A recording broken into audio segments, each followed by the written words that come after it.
काय म्हणताय? भोंडल्याची माहिती ऐकायची आहे?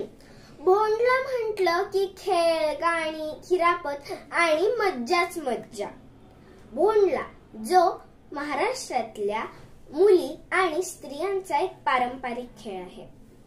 हा खेळ नवरात्रीपासून ते कोजागिरी पौर्णिमेपर्यंत खेळला जातो.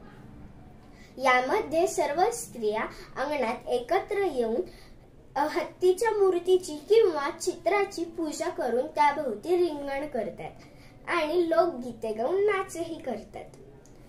निसर्गाशी जोडलेला आदर व्यक्त करण्यासाठी भोंडला हा खेळ खेळला जातो. याला कोकणामध्ये भोंडला, त्यानंतर पश्चिम महाराष्ट्रामध्ये हादगा आणि कोल्हापूर भागामध्ये याला भुलाबाई असेही म्हटले जाते. खेळ संपल्यानंतर तिथे सहभागी असलेल्या सर्वांना खिरापत म्हणजेच भोंडल्याचा प्रसाद दिला जातो. अशा प्रकारे भोंडला हा आनंदाने आणि उत्साहाने खेळला जातो. धन्यवाद.